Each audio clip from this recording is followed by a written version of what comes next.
you been up to? Kind of how we can start this off. Like, what have you been up to? Damn. Any like hobbies or I don't know. What have I been up to as of late? Yeah. Honestly, I just finished my summer class yesterday. Okay. So I've been doing that. I'm still in school right now, so I'm trying to finish up all my credits to graduate. But no, summer class was cool. It's kind of like tedious. I'm like, where do you go? What's your major? And what was like the summer class that you took? Boom. So I got a Cal State Long Beach at the moment. Major is public relations and minor in theater arts. Oh, nice. So public relations, do you know what public relations is? Shoot. I no. Like, I'm just gonna be honest. Well, because people like it's like a confusing major basically because like lots of things kind of fall under it. Yeah. So it kind of deals with like promotion, crisis management, how to like market yourself to like the public view, and yeah, it kind of deals with like lots of writing, lots of like entertainment. It deals with lots of things. Like you could be in the music business, you could be like in the acting field, like cars, Toyota and stuff like that. But basically teach you how to like promote yourself, what keywords to say to get like catches the public's eyes and ears. Some people deal with like crisis communication. So like if you get like in trouble, like an artist gets in trouble, the PR person will be like, oh, don't say this, do this, do that, do that. Oh, PR person, that makes sense. Public relations. Okay, so that like sounds super familiar. So I took business in college, and then I took a marketing class, and it sounds very, very similar. So would you know the difference between marketing and PR, or not too much? Honestly, kind of falls hand in hand, but I think marketing deals with more like, what's the word? Not persuading, in a way, but I know public relations deals with like personal connection, like genuine connections to get like the business out there instead of like money into it. Would you say that public relations is more on like you said, personal, like human and human connection, and like me advertising myself as a person, as opposed to like marketing is more on the business end of like promoting the business, like lots of money into it, kind of just like feeding it to the masses. But public relation kind of based off like genuine connections that you meet with people, like from networking or like going to events and stuff like that. So basically like building your brand through meeting people. Okay, if that makes sense. Cool. So what year are you again? My fourth year. This is my last year. Oh, you're a senior. So were you always a PR major, or did you? Nah, because at first, when I graduated Narbonne High School, I was going to go to Dominguez. But I took my SAT late, bro. I took my SAT late. I was like, oh, no, I'm still going to Dominguez. But, like, I think it was like a month before school. Like, you kind of have to, like, pull back your, I guess, my admission to Dominguez. So my parents were scrambling. They're low-key hot. They're like, why did you do that? Why did you do that? I was like, damn, I didn't know. So they were hot, bro. So that's when I went to Harvard College. It's, like, down the street in Wilmington. So I went there for 2 years. And honestly, I feel like that was, like, the best decision for me. Because I wasn't really sure what I wanted to do straight out of high school. So I guess Harvard College kind of taught me what I wanted to do. I met people that kind of led me in the direction that I am now. And I also, like, I wanted to go to Long Beach. That was, like, my dream school when I got out of high school. So boom, did 2 years at Harvard, got accepted to Long Beach. I'm like, oh, what the heck? It was, kind of meant for me. So kind of worked out in its own way. But now I'm doing sports. What is it? When you try to play basketball and you, like, get fixed up by the people. I forgot what that is called. Shoot. Ooh, all the people at the church are gonna get mad at me because that's what they do, bro. I'm blanking out right now. It's like PT, like physical therapy. Yeah, physical therapy. I want to be a physical therapist. Yes, that was my main thing. Oh, you want to be a physical like therapist? Science classes, all these like, and like, I'm forgetting the names right now, but all these like muscle classes and stuff like that. I'm like, no, I do not like science like that. So I'm like, I don't know. I like talking to people and like making conversation. So that's when I took like this communication class. That's when it kind of like opened my eyes, like, oh, I can talk to people and get paid, and like still kind of interweave music and like acting and stuff. I'm like, I might just do this, honestly. So that's for sure. All right. So we can basically get into like the main like flow of the conversation. Basically, starting off of like, who are you? Like the question that I asked somebody else was like, how would you describe yourself to someone that's never met you before? Like you walking down the street and somebody like pulls you aside, like, hey, who are you? Like, what kind of person are you and stuff like that? Like, what would you say? Yeah, that's a good question. Okay, I'm walking down the street. Boom. Hey yo, how do you? Hey yo, picture it. What's Kingsley like? Okay, let me think. Honestly, just like a really silly, goofy dude where I take stuff seriously with like my goals and stuff like that, but like outside of that, I'm just like a real charismatic, energized, dancing crazed. Yeah. I don't know. Just like a silly individual who just like just lots of energy, I guess, to be honest. Lots of energy. I feel like I bring I don't know, just a good vibe to my circle. Yeah. Charismatic, joyful type of guy. Yeah. So like, you're basically like a very extroverted person. You know, you gain energy from being around people. Kind of like roll with the punches with life to kind of take things as they go. Not really like. Would you say that you're a planner? Like you kind of like set things. You have like a lot of big goals and you work really hard to hit them and stuff like that. And you like things to be like that, or you kind of like I said, like more so roll with the punches, take things as they come. If it happens, it happens. If it doesn't, kind of person. Or I feel like a little bit of both, honestly, a little bit of both, because that's what I learned out of high school. That to get things to life, you kind of have to like kind of plan things strategically and kind of set up goals. So I do that at moments where I set up like, okay, this week I'm gonna do this, I'm gonna do that, audition for these things. But sometimes I kind of get lazy. So I just lay back, be like, nah, I'm gonna see where this week takes me and just go with the flow. To be honest, but.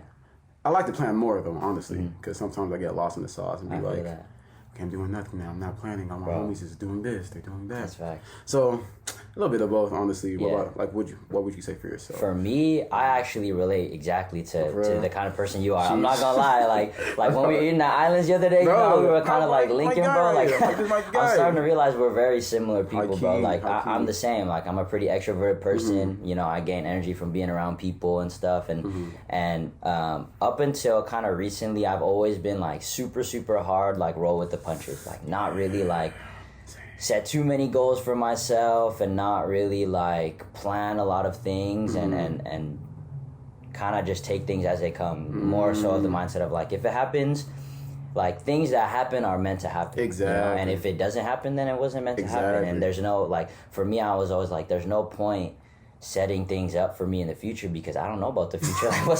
Like, what's the point of me putting a goal in the future and then like, you know, getting attached to that goal because it may not happen, may or may not happen, you know. Exactly. But same thing as you said, like growing older and stuff like that. For me, the way my mind works is there's so many things flying around that if I don't write things down, if I don't kind of like plan some certain things out, good things in my mind get lost. Bro, see that'd be the thing, bro. So many like I said, like you said, like so many things just be running through my mind. But I gotta do this, I gotta do that. I gotta just get like just overwhelmed sometimes. So I definitely gotta take time on my day to be like, okay, bro, chill out, breathe. Let's write these things down. Let's do this, do that. If you don't do it, it's okay. But try to do it the next day. You know, try to like recover for like the mistakes or like you not accomplishing this goal. Try like just interweave it throughout your week at least through some point. So, It takes time though. Definitely takes time. Definitely. That's my biggest thing right now is that I'm working on is like self-discipline. Like being somebody that like kind of like roll with the punches all my life. Having self-discipline is very tough for me because I've always been like I said, if it happens, it happens. I go with the flow. But you know, I don't but know. yeah, that's kind of like been something I've been working on, especially with like career-wise and stuff like that. Making sure that I set myself up for the future because although like things happen the way they're supposed to happen, like your school and stuff like that, I don't want, again, like I said, I don't want to miss out on setting myself up for the future. Like, I don't want to miss out on opportunities that I could have prepared myself for. That's what kind of like scaring me now, just growing up. Each birthday, I'm like, okay, I'm 24 now. But like, damn, life really just be going, dude. So, facts. I don't know, you just got to take stuff slightly more seriously because you don't want to look up, like, when you're 34, like, damn, I wish I took time to practice piano. I'm still 34, I don't know what I'm doing. Definitely trying to be more strategic and try to be more, like, organized with my life and try to be organized with my goals to like reach those things. No, I just want to see my best self. Honestly, that's my dream to see my greatest self. So what would you? I know it's kind of like a big question, and we'll probably touch on it later in the conversation. But like, what would you say is a quick sum up of what you think your best self would be? Damn, Marcus with the questions. Marcus with the good questions. Okay, let's think. I love music, so I definitely want to put in time to like practice guitar or piano. Because I always just see myself playing that as a kid. So I've been trying to play piano and guitar, but I play and I kind of just fall back and I don't practice anymore. So I kind of like forget everything. So I just want to stay consistent with that. Definitely want to act. So definitely, I guess putting all my energy into all my goals. So like acting, music, modeling, just being a good friend for people, being a good brother. So I guess just working on communication, being humble, but also I see myself just inspiring people, I guess you could say. So definitely just want to gain knowledge as much as I can, try to read books, study documentaries, study videos. And yeah, just try to be like a knowledgeable guy who could like give people help if they need help, and just honestly that, Bro, I feel like I'm talking to like a mirror right now, bro. Like you legit sound like me, bro. That's like crazy. You legit sound like me. That's wild. Because again, like I'm saying, like it's the same kind of things. Like I have a lot of hobbies too. Like it sounds like you got like a lot of things that you're really interested in, and that's something that now that I'm starting to be more serious about, like not only my career but like just everything. Be more serious about everything that I put my energy into. Because exactly like you're saying, like as time goes older, you start to realize that every moment is like precious. You know what I mean? Like I don't want to waste. It's like obviously sometimes you get lazy, sometimes you get tired, and sometimes you need rest. Like rest is important and stuff like that. But on the flip side is like, I don't want to cruise through life and then get like 10 years from now, it's like, bro, what did I do? Bro, like, how did I grow as a person? That's like, my worst fear. Yeah, exactly, that's one of my worst fears. I'm like, damn, I don't want to look up and be like, oh, I wish. Back in my old days, I was, like, this is me now. Like, I've done the thing that I wanted to do and just keep on learning when I'm still older. So exactly. She gets kind of scary, man. Yeah, definitely. But that's why I'm glad, like, especially with us being the age that we are and stuff like that, that we're figuring that out now, and that we can and realize that now, because then we have more time to capitalize on it. And there is a flip side of that too, of like, it's scary because like our future is in our hands now. You know what I mean? Like decisions that we make affect our future and stuff like that, and we don't, like we're saying, like we don't want to get to like a certain age and realize like, oh, what have we done, you know? But then there's a flip side of that, of like billionaires like Steve Jobs and Bill Gates and stuff like that started doing stuff at like 40, 50, 60 years old, you know what I mean? Like on one side of the coin it's like, man, we're running out of time. But then on the other side of that coin, it's like, we're only 24. We got so much time, you know what I mean? That's the thing I gotta like remember. Like, we're only 24 for real. Especially like, even for us having these conversations, I feel like that's a great starting point to see our lives grow. Because I'm like, some people don't even have these conversations at this age. So I'm like, if we're having these conversations right now, I feel like we're in the right path of success. So I'm chilling. Let me not put too much pressure on ourselves. Yeah, for sure. Just the right amount of pressure. Exactly, the right amount of pressure. Don't be like today. A little bit of pressure is good, but also not like crushing yourself. Exactly. Like, oh, if I don't do this, I'm gonna fail. It's like, like, take your time, buddy. Yeah, you got time. Like, for sure. We're still pretty young at the moment. So I'm excited. I'm excited about life. All right. So we got kind of like a picture of like who you are as a person. So now, like, I'm interested. Like I said, I haven't yet had like too much of the pleasure to like get to know your story. So that's kind of like what I wanted to get into and talk about today. So like, you kind of described who you are as a person. Like, how did you become that person? Like what were like the building blocks, the moments in your life, the influences, all that stuff. Like how you became who you are today. Like, you getting started off either like big moments and then like fill in the gaps between the big moments, or like chronologically, like whatever is comfortable with you. Dang. Okay. Let me think. Honestly, first starts out with my mom. Just seeing how she works. She's a really like dedicated, hardworking person who always just been nice to me and my sisters growing up. So she raised my oldest sister, Queenie. She's like 35. My sister, Princess. She's 25. And me. I'm the baby of the group. But yeah, so she always just been a hardworking person since we were young. Taught us how to be patient. Taught us manners at a young age. Just seeing her drive with like being so dedicated to what we want to do in life. Like, I used to play sports hella as a kid, so she'd take me to all my soccer games, my basketball games. She had work, she would come back home late, but still like have the energy to take us, to do what we wanted. So definitely just watching her really inspired me to like be that type of person who's like take care of everything, looks out for their family, always nice to the people that they love. So definitely watching my mom taught me lots of things in life. But the silly goofiness, honestly watching TV a lot too. I used to watch Spongebob as a kid a lot. Bro, the old Spongebob episodes. Yes, bro. They don't make comedy like that no more. I know. They don't. It's like the nice thing about the old SpongeBob. It was like dumb, meaningless comedy. Like, you know what I mean? But like dumb, meaningless comedy for kids. For you don't kids, have that they nowadays. don't. It's more like, I don't know, watching kids' cartoons now kind of hurts my brain. Everything like, is so educational. so Not that it's a bad thing, you know, you're trying to develop the baby's brain, right? Exactly. But also like... But like, make them kind of funny, though. You chill, throwing some comedy, throwing some jokes. But SpongeBob had the Yes. comedy, bro. Yeah, I used to bro. watch like Billy and Mandy, Ed and Eddie, teach you how to grind. That show Yes. teach you how to get money, man. Honestly, watching lots of TV shows as a kid kind of developed my own comedy personality. And my sister used to listen to music in her room. My oldest sister, Queenie, like she used to have like BET playing, like Sierra videos, Beyonce, Kanye. So I kind of like peek in her room, be like, "Oh, what she listen to?" But like run out because they would be cussing and stuff. So I was like, "Oh, I can't listen to this." You like hold your ears to certain parts of the song. Literally, but still, but like kind of listen, like, "Ooh, it's kind of goes." So literally, as a kid, I used to look up to my sister a lot. She used to play basketball too, so she used to watch like And One. Her favorite player was Kobe. So I always wanted to be like my older sister too. So I'm like, let me play basketball, try to develop and try to be like her. Honestly, it's just my young age developed me to like becoming who I am now. Yeah. And, like, I guess I can say that.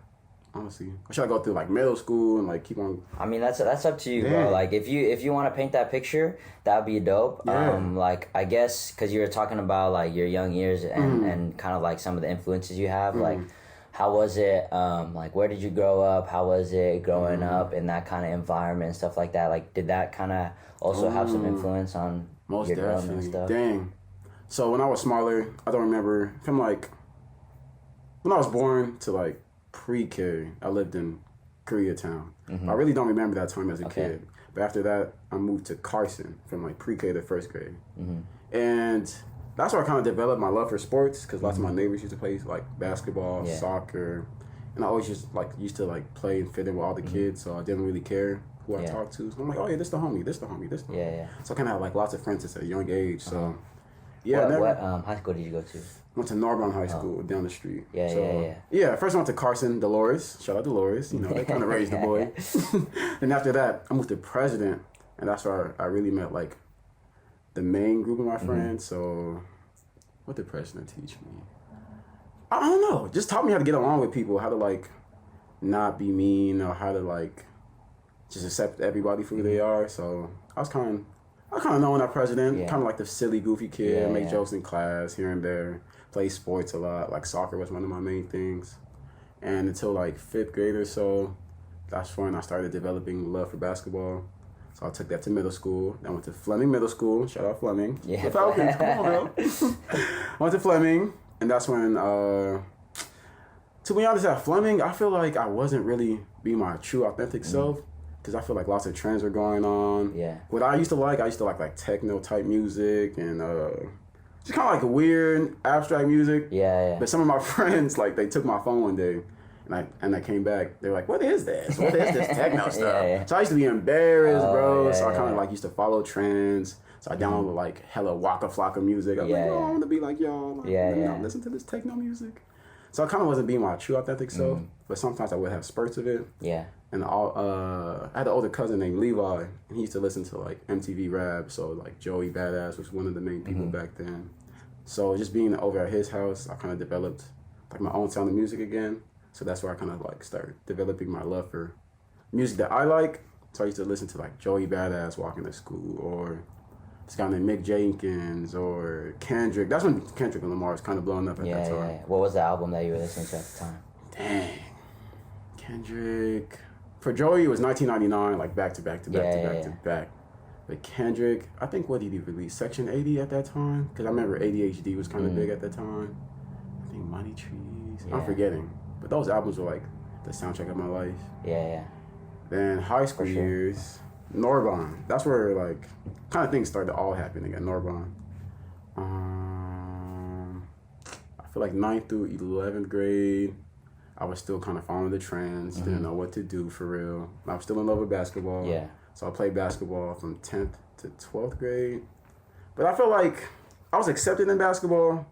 But through certain moments, I feel like I didn't really belong, or I just kind of like casted myself out, like sit by myself sometimes, or I don't know. I always just count myself out at the group. I'm like, I don't know if I like really fit in with the basketball group. But I definitely did have friends though. Like definitely chill, talk, laugh. But I feel like in 11th grade, that's when I started developing my love for like making music actually instead of just like listening to it. Let me see. I used to love like hearing beats. Like, oh, why does this sound do this? Why does this sound do this at a certain moment? So definitely I started looking at videos like how to make beats on YouTube, and that's when I found FL Studio. Do you know? FL Studio is like a beat making software, so that's when I started making beats. That's when I started like meeting all my musical friends who started making music. I thought it was just a weird thing to do because some of my friends were like kind of clown me. Like, oh, you make music? Like, just go to the gym with us, play basketball. Like, you're talking about your basketball friends. With one of my basketball homies was like, why you making beats, bro? Like, go to the gym, like, go play basketball. I was like, I don't know. Like, I kind of like this music thing. It's kind of fun. So that's when I started like drifting off and just doing music instead of basketball. That's when I met like my friends like Jay. She goes by Ian, Ali, my tall homie named Jay. That's why I started meeting my real homies, and ever since then we kind of just been sticking together, producing, just being our silly, goofy selves around each other. So going backwards, like when you talked about middle school, when you first started getting into basketball, and you had a lot of friends at President and stuff like that. Are you kind of tight? You still have friends from that time, or? Oh yeah, I still have homies from that time, but not like close homies. I'm not even say that. I do have homies from like President or Fleming and Narbonne to this day. So definitely still like stay connected to them on Instagram and hit them up from time to time, like invite them to my parties here and there. But definitely still connected with them too. So and then moving forward, kind of talking about that moment that you said in high school where like you had friends but you didn't really feel like you were part of it. Like can you kind of like expand on that a little bit more? Like I'm kind of, because so I'm a little share a little bit about myself just to kind of like so you can see a little bit of what I'm interested in is more so like, so for me in high school it was the same thing. Like I played football and stuff like that. Damn. Yeah, I played football in high school my freshman and sophomore year, and then I ended up dropping out of the team going into the junior year. What high school did you go to? Pedro. Oh, you went to Pedro. Damn, yeah, we're on the same age. So I was playing ball against probably some people that you knew. Damn, you went to Pedro. That's why. You know Balawa? Yeah, you know Balawa? Balawa. Bro, right. So I actually went to Balawa, and I actually knew Balawa, and I was close with Balawa in middle school. I went to Dalton. Oh, yeah, you went to Dalton. You know Steve or like... Okay, so all of those homies that you're about to name, like Steve and stuff like that, that's my little cousin's homies. Like Roman. They're younger. Roman's tied with like Steve, with Eugene, with Lorenzo, with Ethan. Yes, like, all those guys, like those are his homies and stuff. So I knew them a little bit from middle school again, like Dalton and stuff like that. And then we went to the same elementary. We went to like Park Western and stuff like that. So we kind of like all went to the same schools and stuff like that. From Park Western to Dalton to Pedro and stuff like that. So I kind of know a little bit of those people, but I'm not like really tight with them. Yeah, that makes sense. But like, so in high school I played ball freshman and sophomore year, and then when I ended up not really getting into the team, I kind of fell out with a lot of friends because they got really tight from football and stuff like that. You know, it's like that brotherhood that you get really close with people, and it's not like a knock on them or anything like that. But since I wasn't like around them and all the time, like it was, I didn't really spend time with them as much. So like so kind of the same thing happened of like friends that I was a part of before, like I didn't really feel so tight with anymore. And then my junior and sophomore year, I was kind of like just like floating and cruising and stuff like that. Like you have friends, but like I didn't really have like any homies. Right. So I'm kind of interested on how that period of time was for you. Like how did that play out? A little bit more detail on that. Dang. So let me think. So I guess from like 10th to beginning of 12th grade, like my basketball friends were like weren't my main group of friends. Like I did have like two close homies who played basketball, Timmy and Miguel. Like I really used to hang out with. So basketball, it was cool. Keep in mind, it was cool. But I guess I just didn't feel as connected with them because they were talking about different topics. Like I guess they were into like lots of different things that I wasn't really into at the moment. So I'm like can't really talk about that because I wasn't going through the same thing because I was doing like other things like music on the side or just different things. It was just different groups of friends, different conversations. So didn't really hang out with them too much. So I had my own separate group of friends who were like, we used to hang out in this classroom. I used to hang out with like Timmy, Miguel, Jay, Matt. Like it was like a big group of us. Yeah. But I just started doing other things, started like getting interested in music, fashion, and that's when I met my friend Jay. He's like my best friend to this day. Like we just got close, started connecting more with like the things we do now, like music, fashion, dressing, and stuff like that. So yeah, I got close to him, but I don't know. I just felt like an outcast at times because I wasn't really. I always look to other people's opinions, like, oh, is this cool? I don't know if I should keep doing this because people might judge me. Yeah. So I was kind of like going back and forth, the judging aspect, or just, I don't know if I should do this. I don't know if I should wear this because people might say something. So I was like dipping my foot in and out of that type of world. Like, I don't know. Yeah. Like, I really don't know. Yeah. But I wish in high school, I just did what I wanted to do instead of like thinking what others might think of that, because that kind of got to my head a lot. So Yeah. that's what I feel like kind of held me back at times. Because I kind of do wish I played basketball still, like through 12th grade. Because I did love basketball, but I was just in my head a lot as a high schooler, just really shy, not as confident. Like, I don't know, coach. I was missing layups because I'd be thinking too much. He's like, shut up, bitch. I'm like, damn, I'd be so mad at myself. I used to like put myself down, though. So I wish I just stuck with it at times, but... everything happens for a reason, and that's where like I kind of met like my real homies in high school. So it kind of all worked out, but definitely scared, shy, outcast at times, and just like doing things to fit in. So that's what it was like. I guess my basketball era days. So and then you kind of talked about that. It was very similar in in middle school. Is that you said that's kind of like where it started, where like you started following trends and stuff like that. Yeah, at times. And rather than doing what you wanted to do in middle school, so that carried on from middle school to high school. Most definitely. Because I don't know, as kids, you see your friends doing something and they think it's cool. You're like, I'll do what they're doing. You know, kind of like I put away my pride and just be like, I don't really think it's cool all the way, but if they like it, I guess it's cool. Yeah. So I don't know, just wish I would just believed in what I was doing more and just did that instead of just like trusting other people's opinions, what they think I should be doing for myself. So yeah, it got kind of hazy. Yeah, so the friends that you had in middle school, the ones that you said, like, when you first started following those trends, did you, like, become friends with them in middle school in the early days, and then kind of, like, your friendship shifted because you kind of, like, followed them, or were they friends from, like, earlier on? Honestly, they were friends from middle school. But some of my middle school friends, like, I had homies, and some, like, associates, and some of the associates would, like, kind of talk to me like, oh, why are you wearing this? Why are you doing that? So it was more of like the surrounding friends than your actual homies that were like saying, oh, you should be doing this, you should be doing that. Exactly. So I don't know, just those like small tiny comments would get to my head a lot. So I'd be like, I don't know, just kind of beat myself up. So I don't know, definitely now I kind of grew out of that. It still happens from time to time, of course, but just kind of just like, I feel like I'm gonna just do me. And whoever has to say something, I really don't care as much. I'm just, do the things that make me happy and make me feel like myself. If that makes sense. So. Yeah. Like I said, bro, that's also something that I, even to, like you said, even to this day, is something that needs to be worked on, is kind of pushing other people's opinions aside, because especially when you hang out with people for a long time and you build a close relationship with people, their opinion holds weight, in your life, you know what I mean? Like, they're, as weird as it is to say, like, a lot of friends and people around you, like, their thoughts about you kind of sometimes can, like, drive your life, and it's tough, Yeah, bro. Yeah. It catches up to you. It catches up to you, because, I don't know, you start believing them more than yourself, or, like, your inner head.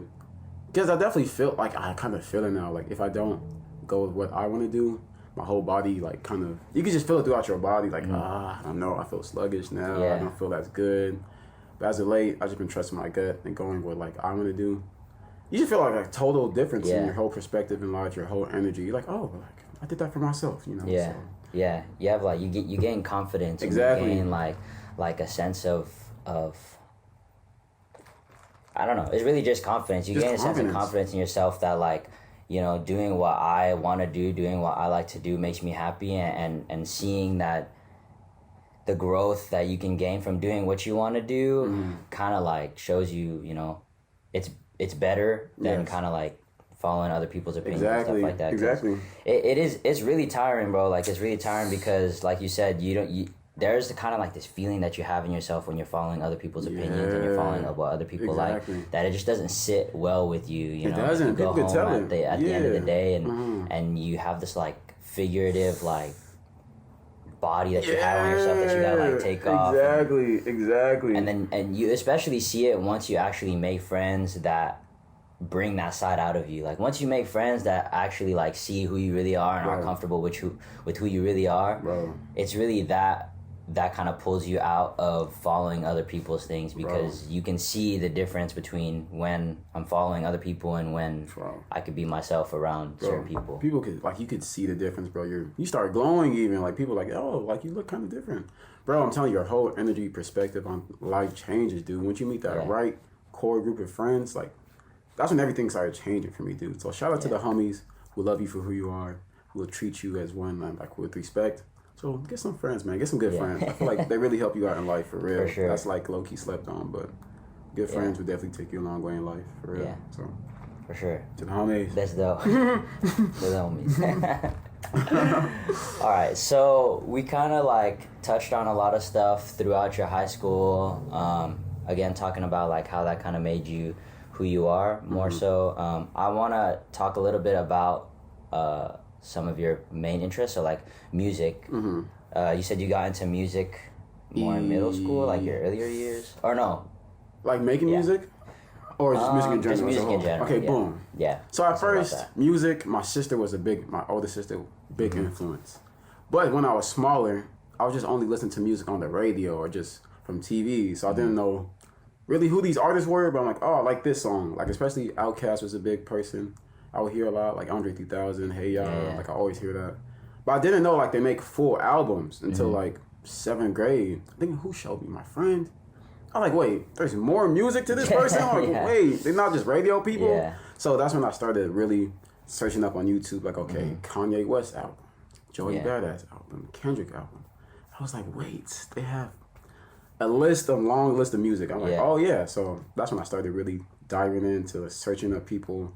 And that kind of led up all the way to 11th grade. Because in high school, I used to walk to school. So from 9th to 12th grade, I used to walk to school. So I was always download music on my Android, on my iPhone, and kind of plan out what music I want to listen to. Like, okay, I'm going to start walking with this song. In the middle of the bridge, I'm going to listen to this song. Like, that's when my love for music was really, like, blossoming. Then in 11th grade, I always loved music. But I'm like, like I said, like I always like hearing beats and see why this does that does this.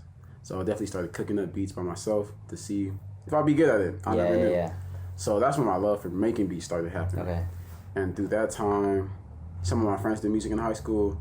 I'd be like, hey, yo, I make beats. Or if you need some beats, I got you. So I kind of sent out beats to the homies. Shout out Gil. He's one of like the first people I would send out beats to. I started sending beats to him. Then he told his friends. Then his friends started coming up to me. That started like circulating around the school. Not crazy, but like some people knew me. It's just like, oh yeah, you make beats. Like, can you send me something? So that's where I met like some of my real friends, like making beats. And that's what kind of got me like interested to like keep on making beats, because people making songs on top of them. I'm like, damn, they like my like beats so much that they would take time to write to them and like spit a verse and like read. Just the whole process of making songs on my beats was just amazing. I'm like, wow, like, I never got that type of attention before. So that was a good feeling. And out of high school, I wanted to work on a mixtape that I was making called Stank Tape. And that's when I like would make all the beats and start sending them out to artists so they could rap on it. So that was like a whole process of its own. I would take time to make the beats. It was a whole process, bro. Like I really was grinding in my bed. Like, okay, let me try to make the best beats to send them out to the artists in my city. And this was in high school? And like when I graduated high school. So 12th grade, I graduated. That's when I started working on the tape, making beats. Then I collected all the songs, and that's when I released my first song called Receipts with my friend Gil. that's when stuff started popping, bro. Like, that's when people really knew me as like, oh, you make beats for real. Yeah. So receipts started like circulating around the city.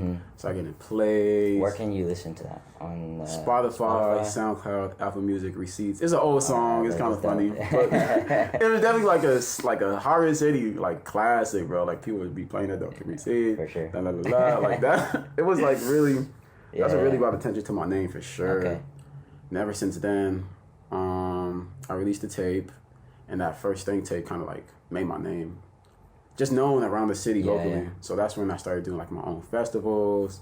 I got invited to perform in my school, things like that. That's when that's when music was really just going up for me, bro. Yeah, honestly. I kind of want to get into like before we talk into like the producing side and the making beats and stuff. Like I'm interested in that part of the story where you're saying like, oh, I would walk to school and then I plan out like I'm gonna listen to this song on the first part of my walk and the second part, like, because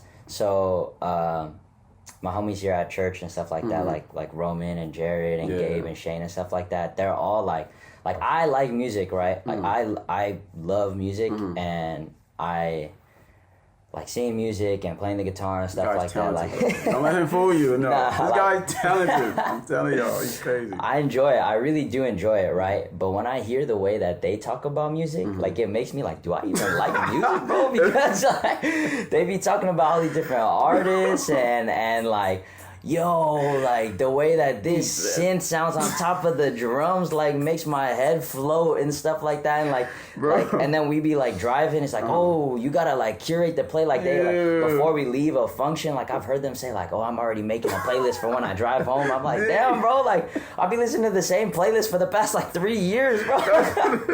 So like I'm just interested in like your take on music, like why do you love music, like Sheesh. How does music like flow in your life and make you feel like it's deep and stuff like that, but music is deep for a lot of people, you know what I mean? So I want to get behind kind of like the psyche of why music is so important to you, more so than like, oh, I just like this artist and that artist. Like, I feel that.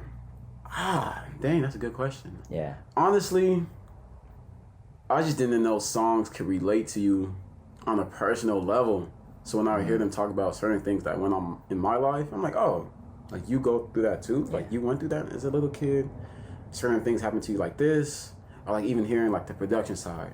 Certain things remind me of my childhood. I'm like, wait, why does that sound familiar? Like certain sounds, it brings out certain colors, certain imaginary things. That I'm like, wait, it kind of feels like this moment as a kid or this moment growing up. I don't know what music does to me, just something about like the lyrics, the sounds, the synths. It all feels familiar, but not familiar at the same time. Yeah, like familiar enough to make you feel comfortable, but also new to that. You're having that new, newfound discovery experience. It's like, stuff whoa, like that. Like a long lost cousin or something. Like, how do we kind of relate? We never met before, but it feels like I've known you like my entire life. Do you have is there one moment or one song that you can kind of pin to that feeling of like, I heard this one song, this one lyric, and I was just having kind of this flashback. Like, is there a moment or like a certain song that kind of like really, really started out for you? Or? I'm blanking because I definitely did have a song. I was like, what? I think I want to say probably Kanye, to be honest. Maybe Heartless. Or Runaway. Classic, Heartless and Runaway. Yeah, classics. It's classics. I think it was 5th grade. I don't know why I love that song so much. Something about the beats sound so like... I don't know what it was. Bro. Like, I loved it so much. I even tried to sing it from our 5th grade talent show. Well, which one? Runaway or Heartless? Heartless. Yeah. I was practicing, bro, going on YouTube. Those 808s be hitting, bro. Like, I was so connected to that song. The video, I used to watch it back to back on YouTube, like, study the lyrics countlessly. But the day of I think 2 days before the talent show, I kind of backed out. I was like, I don't know. You used to watch Drake and Josh? I used to watch Drake and Josh. You know, like the reroll, like Rock You episode. Dude, I think I know which one you're talking about. It was like raining. They were stuck inside the house. But no, that's when I saw like reroll Rock You, and that kind of like shifted me off to not like do the song and the talent show. So I did reroll Rock You instead of Heartless. Oh, okay. They didn't accept me though. They were like, nah, I'm sorry, next year, buddy. I'm like, I did Heartless. I know you didn't know Heartless. wasn't hard. Yeah. But no, that's what like my first love for like music for real. Like Kanye, I guess I could say to be honest. I used to play Guitar Hero a lot too. So like just playing the game. Yeah. Kind of like opened me up to like a different lane of music, like rock, indie. So kind of just been music my entire life. So would you say now that you're more producing and making beats and making music, would you say like what would you say are some of your biggest influences on like your style and your sound? Dang. Definitely like Tyler the Creator is a big one. I like Pierre Bourne. The guy named Hit Boy. I like Hit Boy a lot because Hit Boy and Pharrell like really stand out to me because they could just get in the studio with anybody. Like it doesn't really matter if you rap, sing, do indie, reggae. Like I just love how fluid and like versatile they could be. So I definitely don't want to hold my like music to like in a box. Yeah. Like he's just a rap producer. He just there's certain things like I want to do everything. So that's how much I love music. Yeah. So definitely they influence me a lot to just study different type of artists, different type of genres, to just keep my music palette open so I don't just contain myself in a smaller box. Yeah. So definitely those people for sure. Dang, I don't want to leave out anybody. Cardo Beats, Cal Banks from TDE, some of those artists too. Yeah. So Would you say that you have any like music hot takes or anything like that, like opinions that might not? Me and my friend Jay. Oh, let me not throw Jay. Actually, let me not throw Jay. Well, edit that out. Me and my friend. Me and my homie. Sometimes I'll be listening to Frank Ocean.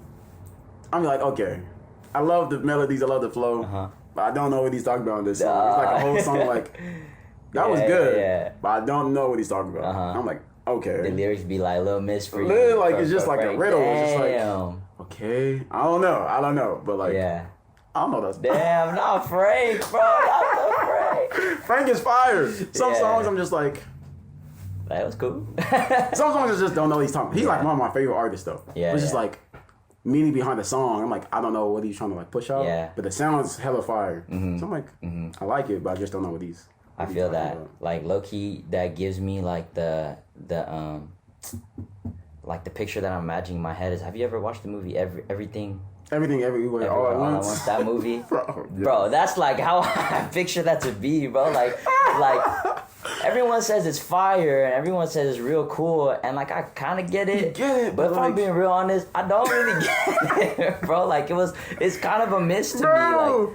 Like, it was a lot of things happening. I'm like, that movie for sure. I need to rewatch it though. I'm like, it was a lot going on. Yeah, it was a lot. That's kind of like I get what you're saying about like Frank. Sometimes doesn't really make sense. It's like this is like a weird like thing, but every time I think of that movie Everywhere All at Once, I'm like, bro, they had sausage fingers, bro. I'm like, who thought like, it is? Like had sausage fingers. Who thought it is? Bro, it's so weird. I'm like, I guess. Yeah. I guess. And then that's how like I feel like some lines in Frank songs are. It's like it's the sausage fingers, bro. Like it makes no sense, bro. Like it sounds nice. It looks cool. It kind of gets you thinking. Sense, yeah. But like, okay. What about for you? Do you have any artists? Do I have any like hot what? Takes? Do I have any hot takes? Oh my gosh.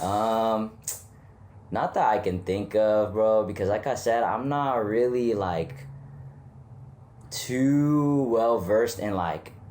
That's what I'm saying. Like I don't really. That's what I'm saying. The way other people talk about music, I feel like I don't get it like that. You know what I mean? Like I like music and all, but I don't know if I like get it. I know for sure that I do have hot takes, 100%. I just can't think of them off the dome. Who's like some of like your favorite albums that come to head? My favorite albums. Some of them. I don't know, just the typical stuff. Like I'm a real big Cole fan. J.Cole dang, J.Cole. Shout out Cole. He's fire. So I guess that might be a hot take, that Cole is probably one of my favorite artists. And I think it's the opposite of like the Frank thing. Like his beats, like I mean some of his beats are like super unique and stuff like that, but then I'm not gonna lie, like Cole sometimes be like repetitive. Like a lot of his stuff does sound the same. But for me, what I really like about Cole is like the stuff that he, like his message and the lyrics of his songs are really like strong, and they're really powerful, and they're really clear and concise. Like it's not like you don't need to like think really hard about what he's saying to like make it make sense and stuff like that. Like it's there, clear on paper, like exactly what he's saying, like, okay, and it hits. Yes, and it hits, and his delivery is really good. It does. And I think that is a little bit why I like Cole, and he's a little bit higher on my like musical tier list and stuff like that, because at least for me, it's catchy, like the beats are good, like it's a good music, but then also like the message is really good without having to really like put too much thought. And I know a lot of people like that. I know a lot of people like the like intricate, lyrical like, wordplay of stuff, of like hiding messages here and there, and like discovering that and stuff. You take Cole over Kendrick? For you personal? Personally, damn, that's hard. I actually just went to Kendrick's concert for his most recent album. You saw that live? Yeah, it was fire, bro. Especially because like I've been to other concerts, but I don't really count those too much As like concert. So I would say that Kendrick you is saw the first, Kendrick bro. live? That was That the first over live? concert I've ever been to, bro. Basically, Dang. and it was fire, bro. You It saw was Baby King honestly, too? yes, bro. Family Ties was insane, bro. Yes, bro. Family Ties was crazy, life changing, bro. Yes, That's a bro, vibe. life-changing. That's a vibe. I don't have my phone on me. I can't. But like, I would want to pull up like I don't remember all the names of the songs. But to go back to your question, do I take Cole over Kendrick? That's toughy. That is super tough. That is super tough. I don't know. I would probably say no. Like logistically saying like no, I would probably say Kendrick is better than Cole. But for like personal preference. But for personal preference, I don't know. Like I said, I was really attached to Cole in high school, and shortly after high school, like in my college years and stuff like that. So like Cole has like a special place for you. yeah, it has a special place in my heart. Yeah, bro, you know what I mean. Like it's hard to real. like I know like Cole's not the best. Oh yeah, of course. Cole's like, you know what I mean. Like there's a lot, you know, especially now. There's like a lot of new upcoming artists that are like doing like a lot of new and better things, and nobody really hears a Cole nowadays. Like he's not really doing much. You know, he hasn't done much, more so on features and stuff like that. So I can't say he's he's like super high up there, but like I said, personal preference. Of course, I really enjoy his music. Of course, no. Yeah, Cole's really hard. yeah. I think one of my favorite people I look up to is like Kendrick. Yeah. I love Andre 3000 a lot. Like that's like musically, outfit wise, just who he is as a person. Like I really look up to Andre 3000. Kid Cudi before, but musically for sure Kid Cudi. Yeah, like, why do you say before? His new albums. Just me kind of misses to personally. you. I just don't listen to them as much. Yeah, like I used to love like Indica Yeah. and like just his older albums, to be honest. That's like my guy. But Cudi's still my guy. Yeah. But just newer albums, no, I don't know. I guess it doesn't hit the same to me. And Tyler the Creator are like really up there for me. So. Yeah, Tyler the Creator. I definitely like that kind of like that style. Like Tyler the Creator has his own like his super own style. Yeah, you know bro. what His I mean? own That is lane. like really like the best way I can describe it is like goofy and Goofy, like, but like still goofy, so but it's, like, serious. Like yeah, not and, serious, like, but smooth, like bro. smooth in his own way. I'm like, dang. And he like produces everything. Yeah. Just him as a whole business mogul. Like he does festivals, his clothing.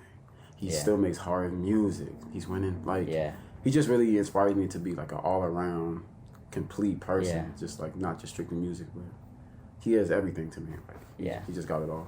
Bro, you gotta talk to. That's why I said like Roman and them and Jared and Shane. And you gotta talk to them because y'all be on the same level. I gotta link up with them, bro. Yes, bro. The other day, we had a barbecue at my cousin's house for like the SOS thing, and we were kind of like hanging out and stuff. And at the end of the night, they were playing different songs and talking about like Ye and Trap and stuff like that. And they were just vibing and stuff. And I was just listening to them, and that's what I'm saying. Like sometimes I listen to them, I'm like, damn, do I even really? Do I really music, bro? enjoy music like this? I Some know, people like- are like really into it though. Don't get me Yeah. started because like I have like my musical like who produced too, like the frequencies, the Yeah, blah blah blah. I'm like, yeah, oh yeah. god, like, Yes, bro. whoa, whoa. Like, I like music.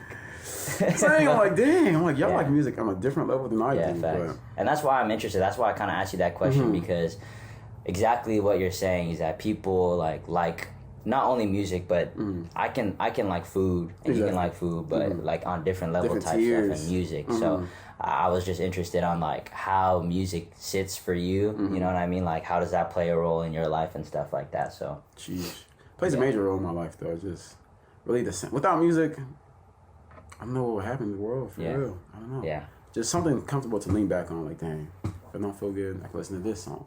If I feel happy, I can listen to this song.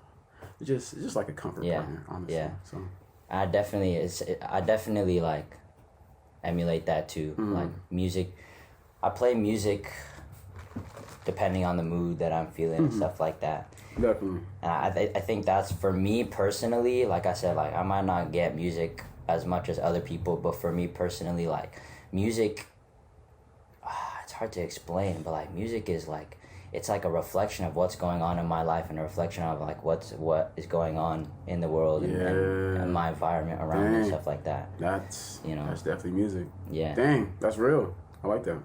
That's Dope. definitely real. All right. So I know that you also said that you're super interested in fashion, and that's kind of like, would you say that that's a little bit of a newer thing for you, or? I feel like, I guess like going into modeling, yes. But I've always kind of been into fashion. But some of my friends are like really into like clothes for real. Like really know like the stitching, the cotton, the material. I'm not that really immersed in fashion like that, but like just looking at stuff and like how I want to wear things, like I'm really into that. Yeah. That started like in 12th grade. Shout out to Princess, my sister, because she was into fashion before me. And she kind of taught me like, okay, no, probably don't wear this with that. Probably put this on. So she kind of gave me like a good foundation of what to wear. And that's when in high school I started like picking out things that I like to wear. For sure in 12th grade though, that's when like people started taking account like, oh, like you have a nice outfit. I'm like, thank you. So she kind of taught me that foundation of like putting things on. And that led, I won best dress in high school, 12th grade. Oh, that's fire. Like, bro was in the yearbook. Bro, in the yearbook, I'm holding on to that for life. Like, for life. But no, that's when I started getting into like matching clothes, what to wear, shoes. But I feel like out of high school, that's when once I started like not listening to people like, oh, this looks weird on you, this looks that. I feel like that's when like my sense for fashion kind of started blossoming to like a whole different type of world. Yeah. Or I just started then caring what other people were thinking, so I just started like, putting things on. Like start wearing what I like to wear, what feels comfortable. So definitely feel like wear things that make you feel confident, make you feel like yourself. So that's when I started like leaning into that. What would you say if there are any? I know you said your sister for sure, but is there any other influences on your fashion sense and how you kind of like built that that knowledge of fashion for yourself? Honestly, dang. I think just watching like interviews from Kanye or Andre 3000, and they were like so strong on wearing things that went against the grain, and just like Kanye was wearing backpacks, button up ties, and Cameron wore like the pink outfit that's like famous on Instagram or just in general. Yeah. But yeah, just going against the grain, bro. That really taught me like, oh, like they were kind of getting looked at kind of weird for wearing certain things, but they're Kanye, they're Andre 3000, they're kind of getting pointed at. So I'm like, dang, if they were getting scrutinized, they're still doing the things that they love. I'm like, why can't I just do that, you know? So they really taught me how to just be yourself in it. And the catchers on, like them being themselves kind of inspired me and a whole different type of artists, like Tyler, the Creators, you know? So I feel like they really pushed the envelope to teach kids how to be themselves more. So I really mess with that heavy. And definitely my best friend Jay. Like this is the way he thinks, bro. Like I wish you guys can meet one day, bro. Like, the way my homie thinks. Oh God. But he just like really sits down, thinks.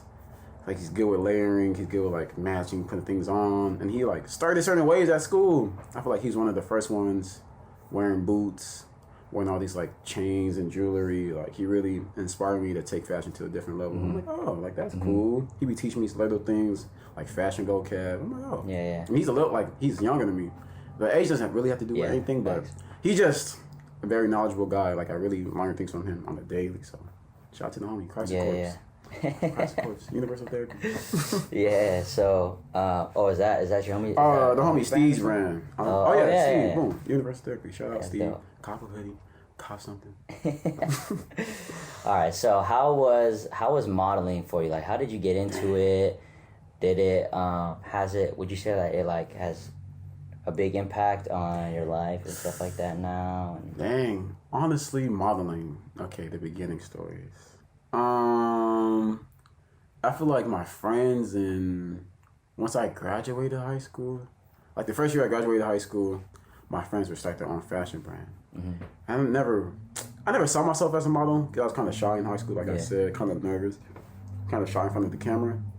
But they would have like photo shoots, like, hey, yo, would you be down to be part of my photo shoot? I'm like, I'll be down. Never really knew what to do. I just stand in front of the camera, do certain things that might have looked cool. But that kind of caught winds, and like lots of my other friends would kind of just hit me up to be in their shoots. And one thing led to another. And me just being like a sociable guy, just talk to people. And they would just kind of like pass my name along. And that kind of led up to, I guess, 19, when I got like my first big fashion shoot brand. With, I think it was Chinatown Market at the time. Now they're just called Market. Oh. But yeah, my friend hit me up to be a part of the shoot. I didn't know what that brand was before either. Yeah. So I was just like, oh yeah, I'm down. But I didn't know like how influential Market and how big that brand was. So that's when things started picking up for real. And I just started modeling more ever since. It was never like a thing of mine, honestly. It just kind of fell in my lap. I'm just like, oh, people just like the pictures. So I'm gonna just keep on doing that. But I'm gonna say as of late, like this year and last year, that's when modeling started picking up like heavy. Like people would just hit me up to be in their shoots, their brand shoots, shooting like shoe shoots. I'm like, dang, I did not know. Like I never saw myself as a confident person in front of the camera. It's just something that developed over time. Yeah, just over time. But I do love it though. Like I guess some photo shoots, you could like broadcast your personality through certain pictures. Like the way you lean, the way you stand, or just thinking outside the box. Like people really gravitate towards that. So I know it inspires people. I get inspired just from like trying new things and putting myself out there. At least that's what it really taught me. How just put yourself out there and just faking the funk because I don't know what to pose for real. I'm just like people just be telling you what to do. Like, I'm like I guess I don't know. I'm gonna just try it. But that definitely taught me just how to get outside my comfort zone. So I feel like it added just more confidence on my back and just how to roll with the punches and like you said, just going with the flow and seeing how things pick up. But man, modeling really fun. Would you say that? What would you say if you had to pick one? Well, actually, no. Let me change that question. What would you say that you're more invested in right now? Fashion and modeling and stuff like that, or like music production and that sense? Not like what would you rather make a career out of, but more so like what is taking up more of your time, or what are you more invested in at the moment? Invested in. As of late, I guess the modeling thing been like picking up way more as of late, the music. But my main, that's tough. Maybe acting and music is what I would really want to do. Yeah, we didn't even get into the whole acting thing. Yeah, acting and music, honestly. But I do love modeling. It's like the Avatar. You got too many things. It's like, dang, like, he was an airbender for real, but like, he still learned how to do fire, water, earth. And he like grew certain attachments to like certain elements. So I'm like, dang. I kind of look at it like that. Yeah, so you kind of feel similar to that. Like you have the different parts of yourself that you're trying to juggle and learn and master at the same time. Exactly. So I'm like kind of in that kind of realm right now. So I love everything.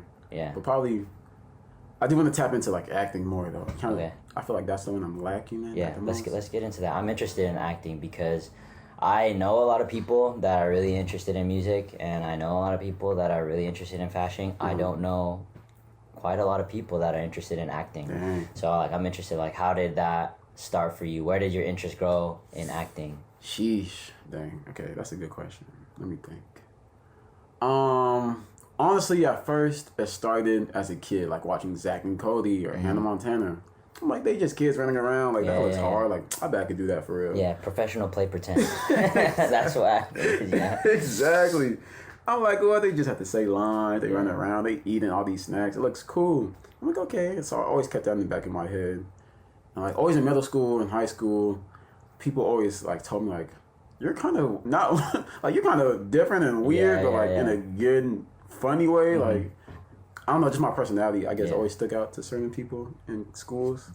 So I always like took account to that. And definitely in high school, I would watch movies and kind of. And just see the way how it affect me. I'm like, dang, like this makes me want to cry. Like, how did they do that? Like, just their energy and just what they did was really cool to me. But in 12th grade, I had a friend who told me, like, you should pursue acting. Like, I don't know why, but you should do it. I'm like, I don't know. I'm kind of a shy kid. There was an art school at Narbonne called Hearts, but I didn't really go. I'm like, I don't know. It's kind of artsy based. I don't know. But in 12th, no. I think when I went to Long Beach, I was doing public relations, and that was cool. I don't know. I just always wanted to pursue acting, so I just took like a beginning to acting class just on the side, just to see how it is. And that's when I really fell in love with it. Just getting into character, improv, being funny, or like taking things seriously. I just felt like it was a big challenge, and just I don't know. I feel like acting, you get different perspectives in different people's lives. Yeah. Because sometimes they thought you like, oh, you got to be a husband of 3 kids who's struggling with their wife. Go, boom. Yeah. So I'm like, damn. So it kind of like makes you think of other people or other people are. Yeah, you kind of put you in other people's shoes that I really liked, and you just get to like really test your character and just test yourself to see if you can handle that.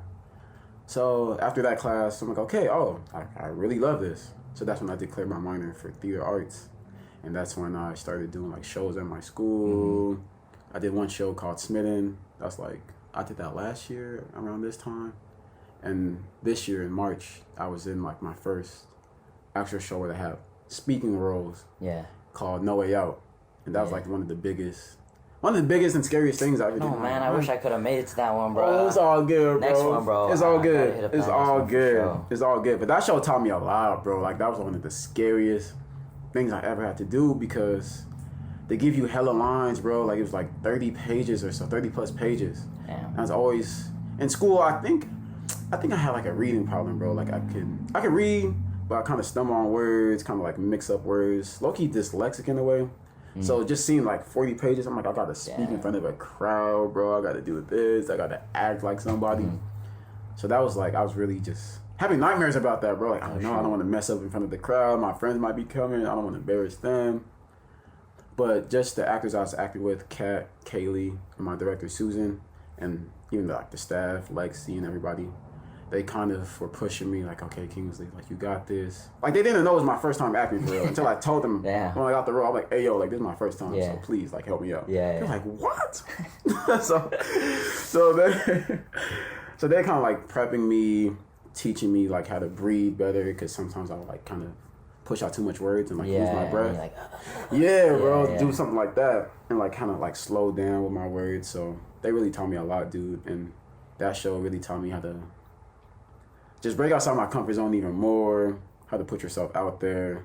Like, my mom always tells me, like, no shaking, like, just go out there and fake the funk. Like, sometimes at work, she says, she doesn't really know what she's doing, but she just does it, though. So I'm like, she really helped me throughout the entire process, and my sister. So, yeah, once we finished, the rehearsal process was kind of tedious. It was tough. It was fun. And just the show was amazing, dude. Just when it really went on. My friends pulled up. The homies from church pulled up. Yeah. And just proving to myself that I can recite these lines. I can, like, say, like, a 30-page plus script. That really taught myself that I can really do anything when I put my mind to it. So, acting was cool, bro. I definitely want to do more, get better at that. Definitely. So is there any, how do I say this? Is there any things in the future that you're looking forward to kind of set you up to have an outlet to act more? Does that make sense? Like, are there any plays that you're setting out to do, or and then also when you talk about acting, like, if we're talking about long term, are you saying more theater is actually what you're more interested in, or would you say more like TV acting? I think TV acting is what I really want to lean into. I just like how TV has longevity. If you have a good TV show, of course, but or like movies. Movies. I feel like as of right now, movies are good. I don't know. I feel like I want to lean into both, honestly. Let me not block my blessings. Let me do everything. Let me do everything. But I definitely want to kind of lean into TV more, because I feel like TV, just like back-to-back seasons, kind of, I don't know, just character development is really cool to me. So definitely want to lean into TV. And hopefully just audition more, or just get in contact with the agent. And try to like push me out to like cast in different shows. So definitely TV. I'm leaning on TV. Hella. So that's we'll dope. See what happens. That's hella dope. Would you ever, because a lot of those kind of like have overlaps, would you ever see yourself Do you sing? I be singing. Kind of. I be singing. I'm making songs. Yeah, I be singing. all right, So, for sure. Yeah. You know, I forgot who I asked that. I asked somebody that question. And every time I ask people like, "Oh, do you sing?" And then they hesitate. If they hesitate, you sing, bro. You just don't want to say that you sing, but like because people that don't sing, if you ask them, "Hey, do you sing?" They be like, "No, hell no, I don't want you singing." Like, but if you be like, like you sing, come on, bro. I be singing, bro. I be singing. So then my question is like, do you think musicals, whatever, like interest you? Because I feel like that's kind of a mix of all that stuff, right? So you have, like. Obviously, acting already, like, you kind of have fashion on top of that because you have, like, the wardrobe, you have different outfits that they set you up to be. I know that fashion is, like, kind of different than, like, dressing up to play a part in acting, but it's kind of there, you know? Yeah. But then also, like, on top of that, like I said, music, if you add all those three things together, the only thing I can think of is musical. So do you think, do you ever think that would be something that you'd be interested in? Is like, I have, like, a weird connection with, like, musicals or singing like in front musicals? of... I do... I just don't see myself like what you guys do. Like you guys sing in front of the church. I feel like I can't do that for some reason. It's different. I don't know. In the studio, I can hear my voice. Yeah. Have like auto tune. I don't like heavily use auto tune, but just like certain things I can tell it helps. It's like I could do that. Something with like performing in front of a crowd. I performed before though. It's a weird thing. It's a weird thing. I don't know. I low-key try it one day. Yeah, I think you should try it. I mean, it's the same thing as you're talking about with your acting, you know? Exactly. Like, you don't know what you can do until you try it or until you do it, you know what I mean? And then even if you do it and it doesn't turn out the way, that doesn't mean you can't do it. It's just your first time. Just like we said in the beginning, like, you got to apply the right amount of pressure. You know, you don't want to put too much pressure and be like, oh, I did it didn't turn out. That means I can never do it. Like, it's not for me, you know? Yeah. But I think that would be cool, bro, because I feel like that, again, is just like a mix of a lot of your interests all at once, and like I said, like going back to like your interest in music and acting too is like the emotions that you can pull out of people, the emotions that you can like that people draw from like when they're listening to a musical and stuff like that is it hits, bro. You might be right. You might be right. I'm looking to acting like musicals more, to be honest, because like you said, just remind yourself, like, this is your first time, you're trying. Like, don't beat yourself up so much. I feel like can help you in many different ways. So, definitely looking at musicals like that. It's my first time trying stuff. So. And I always tell everybody, too, like, again, going full circle with our conversation, like, we're young, you know what I mean?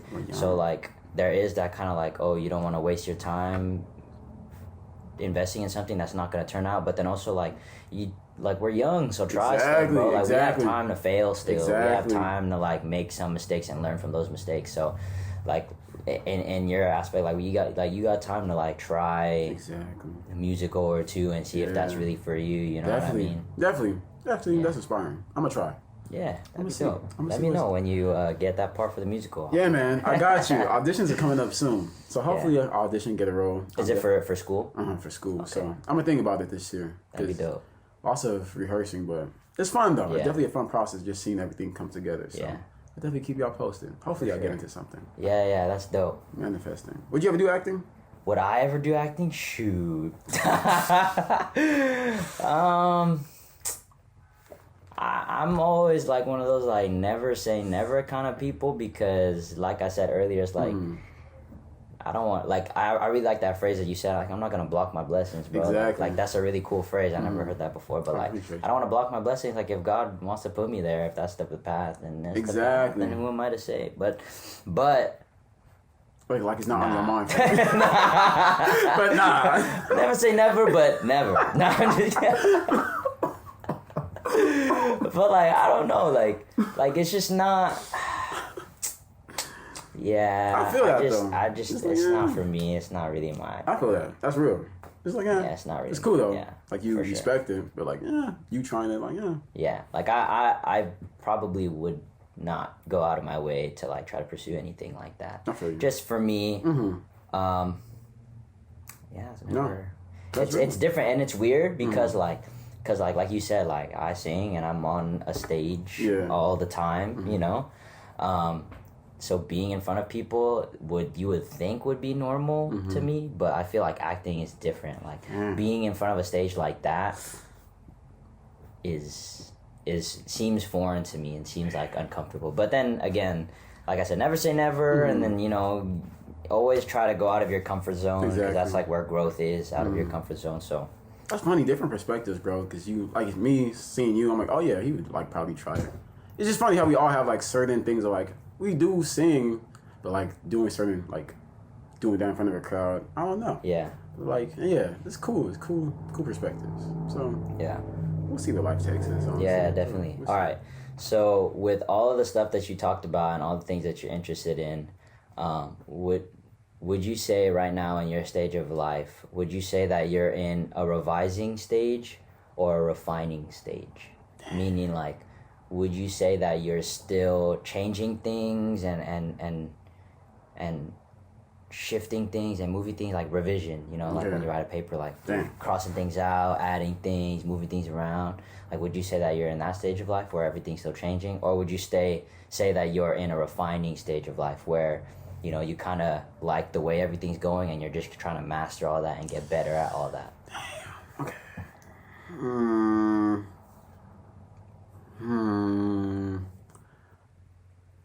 Low-key. As of right now. it's a big question. And you got a lot of things going on. So, like it doesn't have to be, like, your whole life, too. Like, you can be like, oh, my music, I like where my music is going. I'm refining my music. Like, I'm honing in on X, Y, Z, as compared to, like, my acting. I'm still kind of moving things around. I'm changing things. Like, I feel like it's 60-40. 60 refining, 60 revising. 60 refining, 40 revising? I think so. Like, I'm still, okay, cause I'm not like scrambling like, oh, what should I do? I don't know. I'm still confused what I should do in life. So I'm not like in that type of mode. So I guess refining, because I know, like, I love acting, music, modeling. Boom. So I feel like I definitely put my foot in the door with all three of those things.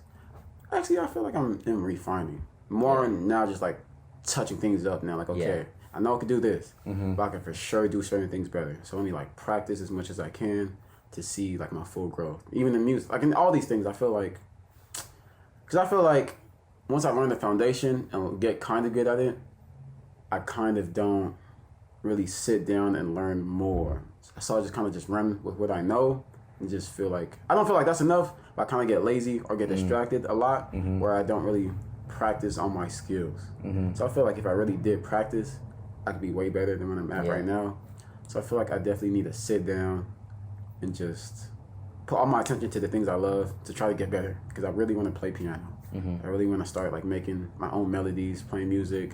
Really just want to feel more confident in acting, because as of right now, I feel like all my auditions or shows that I have gotten, which is on some last minute, I made up a monologue to say in the audition. Like, I just really want to take my time this year, bro. No more last minute, like, trying to turn in the essay at the last, by 11:30 and the same day. I'm like, I'm trying to like really own in on my craft and take my time to like not perfect it, because things won't be perfect all the time, but at least let me know that I took my time to like put in my almost full effort in it, and not just like, oh, let me scramble, let me put something together.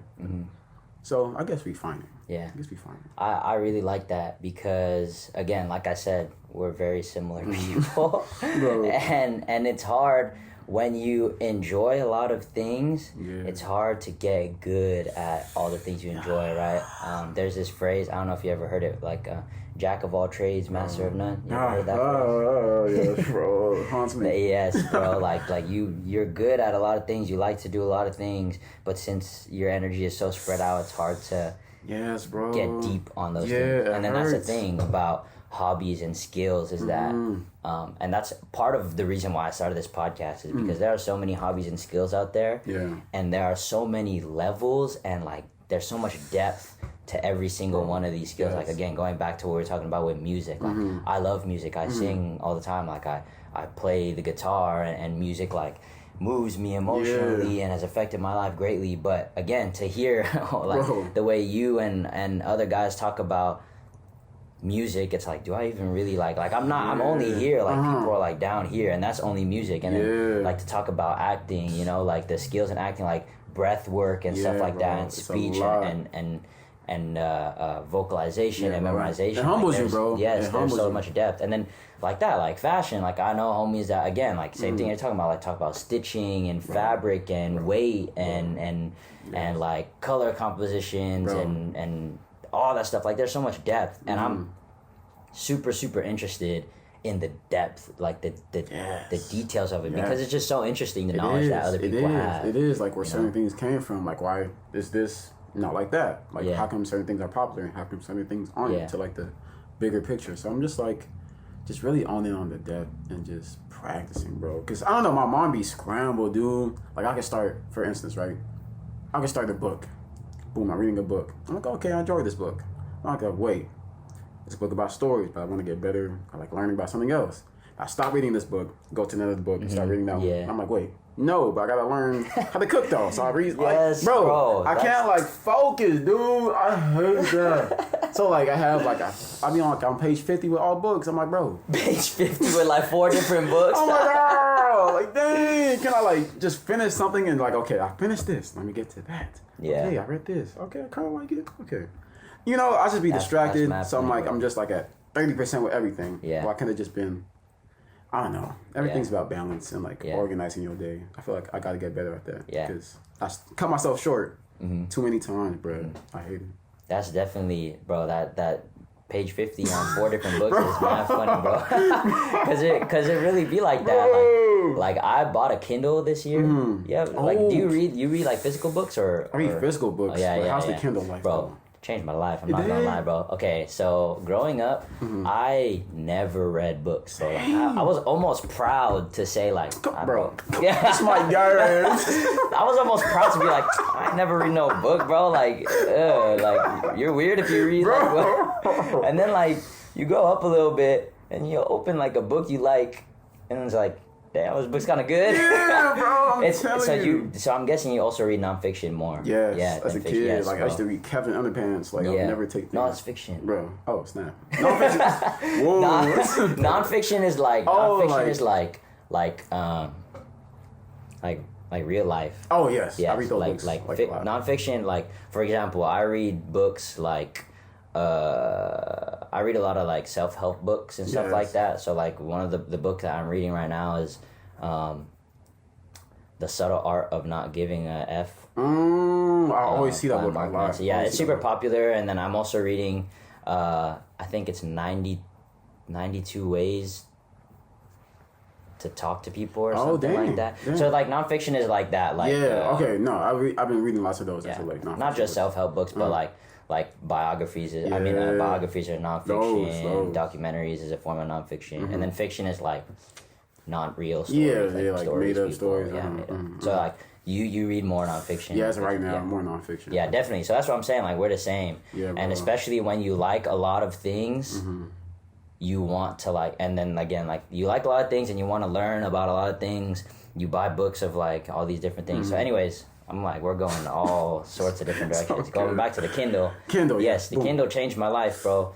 Because if you also have Amazon Prime, you get a lot of like, I can get a lot of books for free, and then like I bought like books for like $1, $2, like way cheaper than if you go to like Barnes and Nobles. A book's like $30. $30, bro. Runs your pockets. You think Kindles are like easier to follow than like physical books? You think? What do you mean in the sense of following?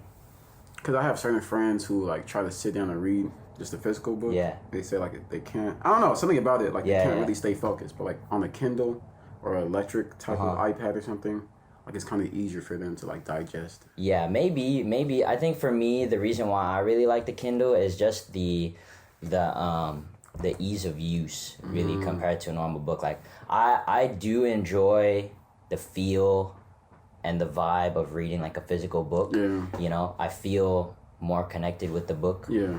But it's just like on a Kindle, like I have like 20 books on that Kindle, and then like I can just open any book at any time and stuff like that, instead of like having to carry 20 books around with me everywhere, you know. And then like you can get the Kindle app on your phone, so even if you don't have the actual like Kindle device, you can have it on your phone and stuff like that.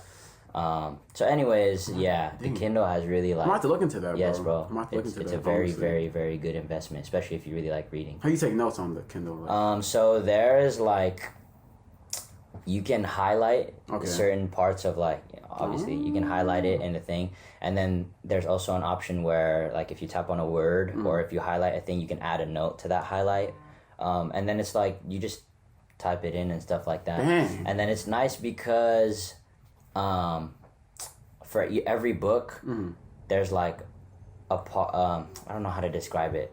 There's basically like a section that you can look up all of the highlights you made in the book. Yeah. So like for me, what I've been doing, or I've been trying to keep on top of it. Okay.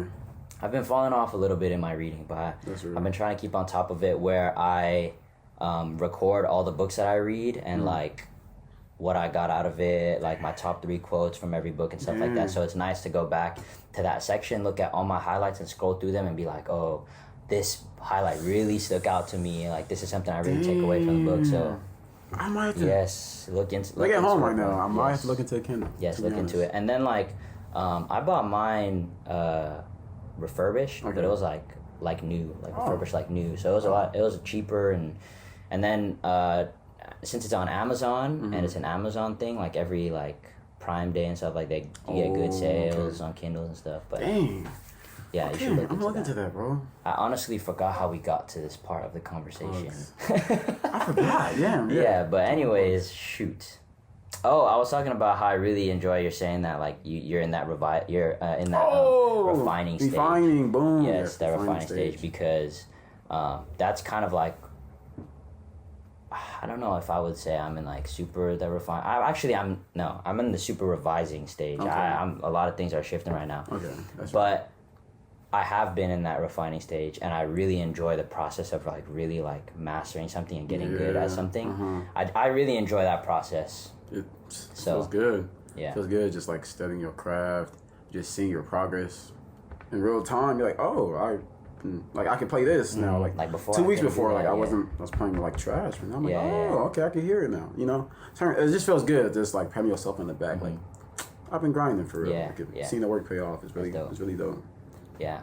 Damn, I feel like there was a lot to talk about that subject, but since we went on a tangent, which is fine, I lost it in my brain. But anyways, we can move on because I'm enjoying the way that this conversation is going. But so you said, since you said you're in the refining stage, we talked about all the stuff that you've been enjoying. What would you say? The question I ask would be like, what would you do?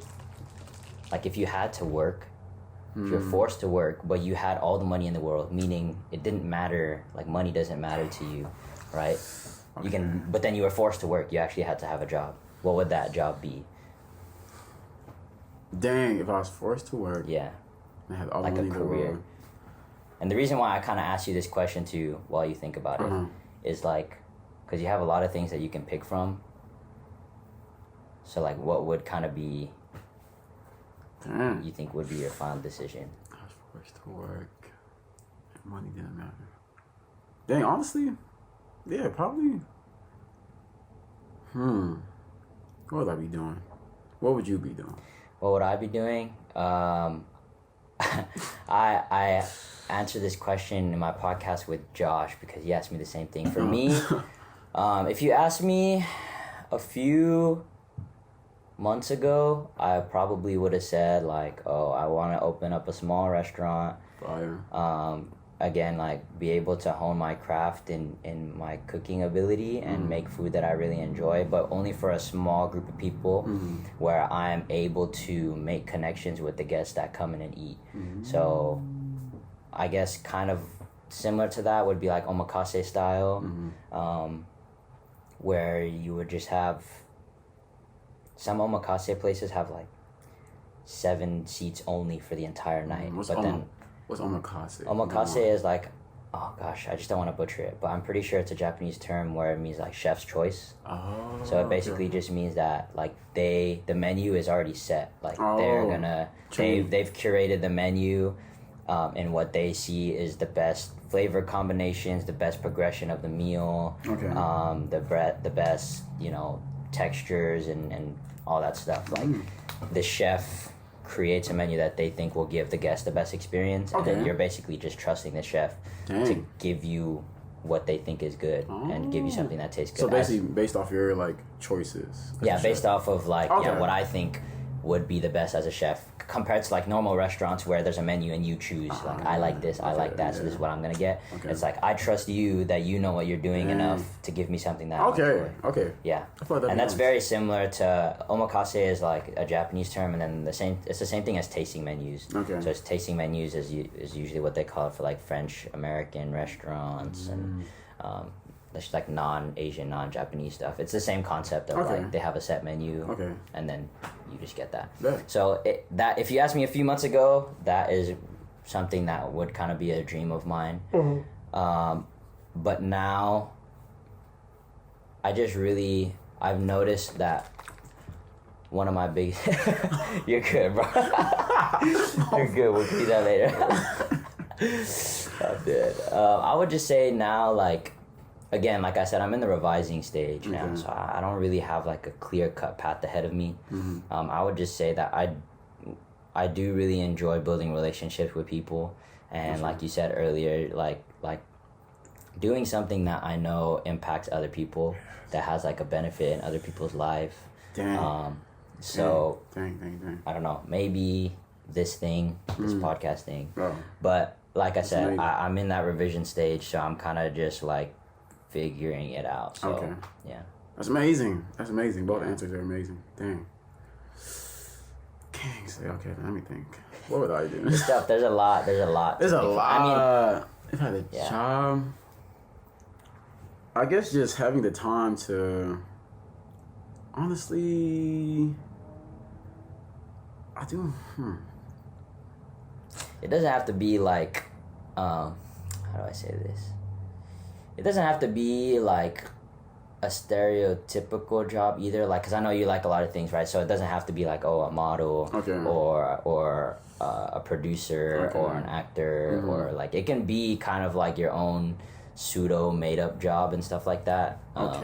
Just to give more examples, my episode with Josh, I asked him this. Not that this job is made up; it's a real job. But he said, because his episode was very similar. Like he said, he likes fashion, but then instead of like talking, he likes music too. But he talked about fashion. He talked about powerlifting and stuff. But then when I asked him this question, he said he wanted to open a cat cafe. That would be his. A cat cafe? So, yeah. Have you ever heard of a cat cafe? I heard about that. One of my homegirls named Lizzie, she told me about that. She said, like, it's a cafe, they serve drinks, but, like, cats are, like, running around. It's basically the cats just walk around the cafe and you get to, like, pet some cats. Yeah, that's play fine. Yeah, Lizzie. They have a bunch of cafes for different animals. In Japan, they have, like, a hedgehog cafe. What? Yeah, there's a hedgehog cat. Daph went to Japan. I think when she graduated high school or sometime around that age in high school, she went to go to a hedgehog cafe. They give you these gloves because the hedgehogs are spiky, and then you kind of like hold them and stuff. Bro. Like there's also an otter cafe. Bro, stop. There's like a pool, and then the otters like. Bro, stop. Yes, I told my best friend Lizzie. Yes. Lizzie. There's otter cafes. There's otter cafes. I don't know if there's any here in the U.S., but there's definitely. Whoa. And you get to like feed them like stuff, and then they grab them with their tiny little hands. No, that's wild. The otter cafe. There's a bunch of different type of cafes and stuff like that. No, I'm so Lizzie. That's really. So just another idea of like anything, I guess. Dang. Okay, what would I? Okay. That puts some in perspective. Honestly, dang, I guess like a big studio where kids will be able to, I guess, own into their craft, like creatively. Like they could either do acting in this part of the studio. I'll help them like do music. There's like where there's like producers helping them how to like form a beat, the foundation of a beat. Or they could do modeling, just like a big like warehouse, big place where kids could like, or even adults too, could like just practice their craft and come there and just really figure out what they want to do with their life. Because I feel like as of late, lots of schools have been closing down like the creative arts program. So kind of just giving kids the space to like just try things out and just a no judgment zone place where they could just practice, get better, where there's like professionals helping them out. Because I feel like if I had that as a kid, just been more comfortable with like expressing myself in that creative way. Who would have known? But something like that, I guess. That's dope. That's actually super dope. Do you know if a place like that exists right now, or like? Probably most. Most likely, but probably you have to have lots of money to be in something like that. Yeah. So probably making it affordable for kids, low income kids, or just kids in general. So you would basically want to start your own business where you offer a space for people to, like you said, do creative things. Would you limit it to like the fashion, acting, and music, or just any creative outlet? So like arts. Honestly, and honestly, any creative outlet, photography, videography, because all that plays a part with everything. Everything goes hand in hand with like everything. So I feel like just a big art studio where kids could just own into their craft. That's super fire. I can picture it, like I can imagine it in my mind of like this big giant space with multiple rooms. Yeah. Of like, because they have businesses that do what you're talking about, but separately. Yeah. Obviously, like everybody knows that music studios exist. Everybody knows that like acting schools exist. Exactly. And then there's like spaces you can rent out for modeling and photo shoots and stuff like that. But to combine all of those in one kind of like all-inclusive package sounds super dope, bro. Thank you, bro. Yeah, because I feel like lots of people get lost, like how to learn on YouTube, or like just get lost with resources, or get lost with where to take just the next step to like really improve your work. So I feel like if there's like in-house professionals who could like help the kids, or like answer any questions they might have, or like show them the path, what they did, try to just give them as much tips as they can. Because stuff gets hard when you're by yourself on your own, so definitely just offer more resources. Exactly, more resources. So stuff like that's that. dope. Before we kind of get on to kind of like the closing part, if you have, I just wanted to kind of go back again to touch up if there was any parts, like any big moments in your life that kind of like changed your outlook on the way that you. I feel like it's such a random. Should have been asked earlier. Oh, no. To talk about but like, was there any big moments in your life that really changed your perspective of the world and how you interact with the world today? That's a really good question. I guess there's like certain parts, like definitely manifesting been like a big part of change in my life, and just like changing the way you think of things in your head, because I don't know, sometimes you can hang around Debbie Downers or just negative people who kind of just have like a negative outlook on life, and they kind of just being around that at a young age kind of made me think that things aren't possible, like what you want to do in life aren't possible, or just being like your parents, for example, coming from a third world country, they kind of want you to do this, want you to do that. And that's how I kind of think as a kid, like, oh, I can only be a doctor. I can only do this if I want to survive in this world. But definitely just breaking out of that and manifesting that the things that I really want to do, like creatively, arts and stuff like that. Kind of, so I guess manifesting what you want to do and seeing it kind of blossom now in life has kind of been changing my perspective on things. Just having a good energy towards what you want to do will kind of come true at the end. So I guess manifesting. And just seeing that you aren't invincible, bro. Because in high school, you kind of just be like, oh yeah, these are all my homies. Everything is good. Like, we just kicking it. You were just chilling. Like, out of high school, that's when certain of my friends, like, passed away.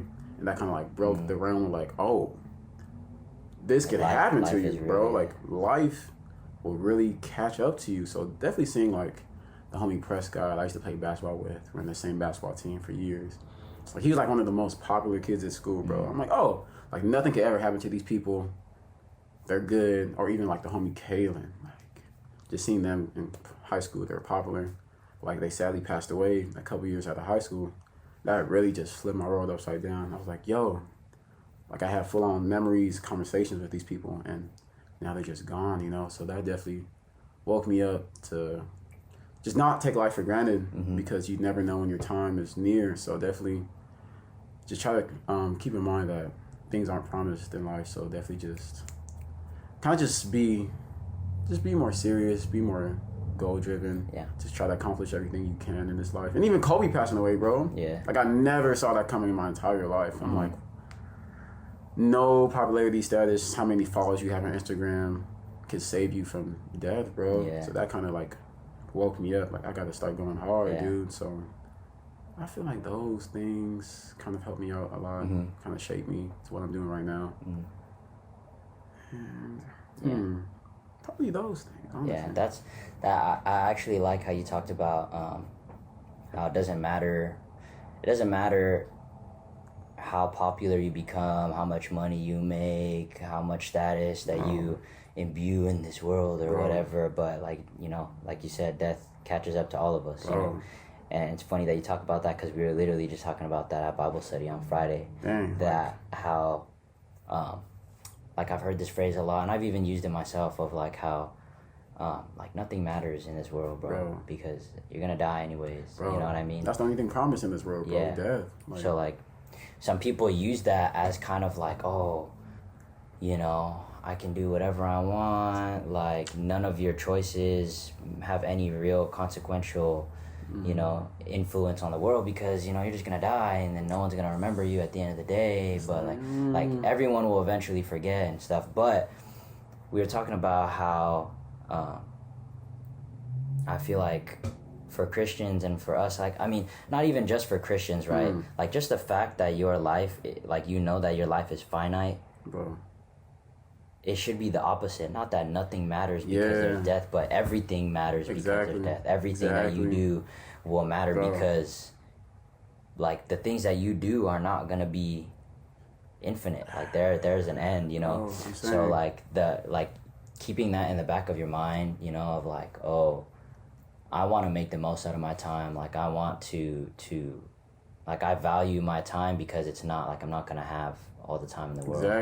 Exactly. So I think for me, like one of my biggest things in life, one of my biggest mottos that I've told myself ever since I was younger is just to be intentional with the time that you have. Like just be intentional with everything That's that you real, do. bro. Be intentional with your relationships. Be intentional with your career. Be intentional with everything because like everything matters. You know what I mean? Like down to like be intentional with the way that you take care of yourself, like your own health, because even though we're gonna die, like the way that I take care of myself and the way that I carry myself as a person will affect those around me. Like again, we were talking about this on Friday. Like you never know the influence you're gonna have on people. Like you never know like how you're gonna impact somebody's life, whether for the good or for the bad. You know.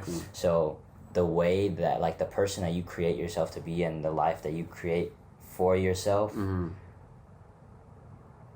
can influence somebody, can and probably will influence somebody whether you know it or not.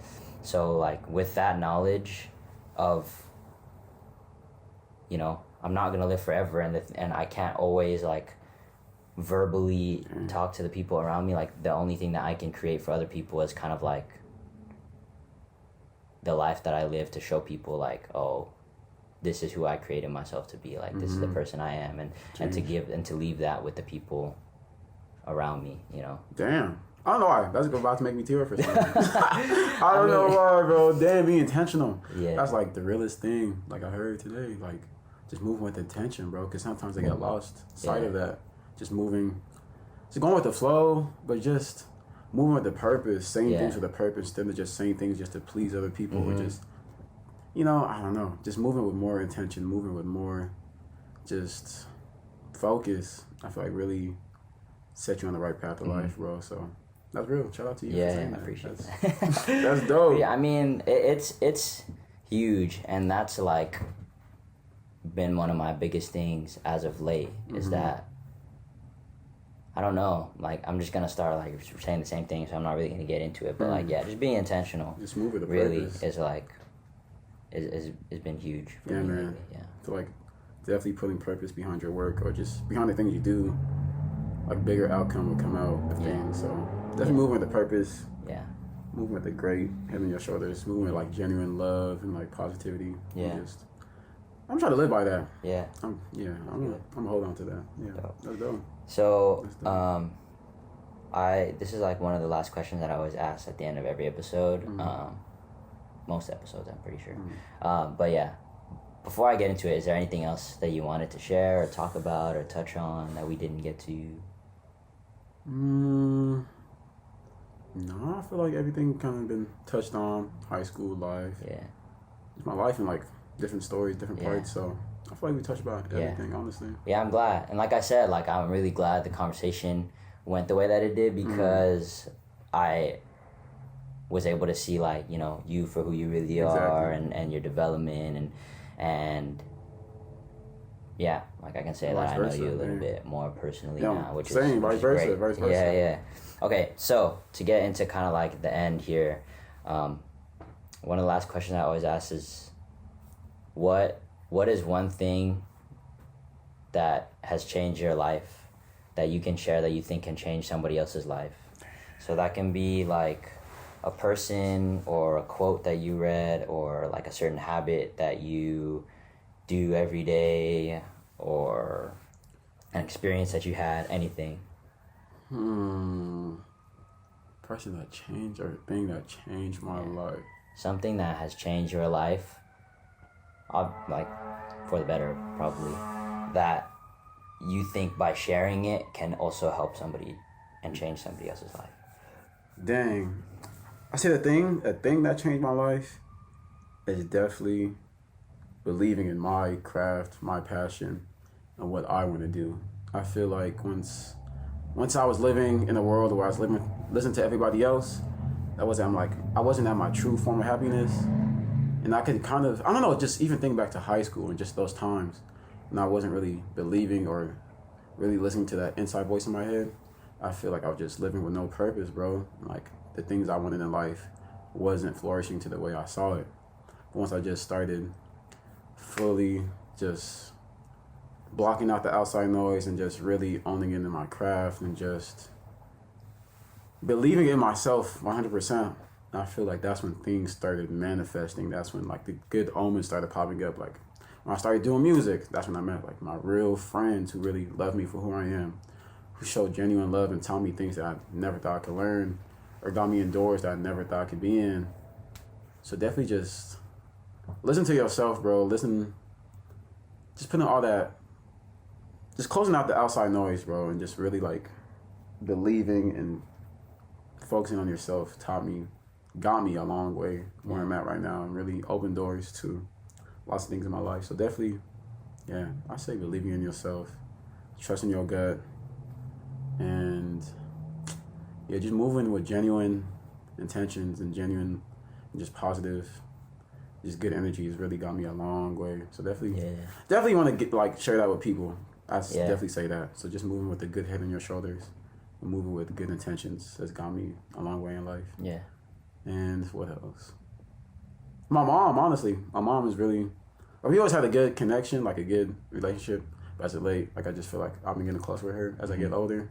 So she's really just been my rock and just believing in me. And I just never knew how much one person believing in me could like change so much in my life. So just having a person like my mom who just believes in everything I'm doing, gives me tips, gives me like encouragement. I kind of took that for granted as a kid because some parents don't do that for their kids, you know. So definitely, my mom's really taught me a lot in my life, and she really like my bestie for real. So that's dope. So yeah, man, those things. Yeah. I really like how you talked about your mom and the importance of like feeling that somebody believes in you. You know, because sometimes it's hard to do that for ourselves. Yeah, bro. It's hard to build your own self-confidence. It's hard to believe that you can accomplish things. So I guess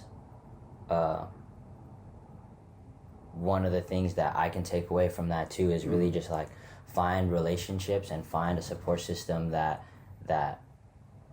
cultivates that, you know, that understanding, like that, like have a relationship where you can show somebody else that you believe in them and build that up in them, and then vice versa, to have somebody that can believe in you and bring out the best in you. That goes a long way, dude. That goes a long way. So definitely don't take your friendships for like granted, because I don't know, just certain friends just show genuine love, and I just didn't know how important that is in my life. Yeah. So really hold your close friends tightly, bro, because without them, I really don't know where I'd be right now. So definitely. Yeah. So believe in yourself. Boom. Find somebody that believes in you. Boom. And build good, meaningful relationships with positive people. All of that. Boom. Come on. All right.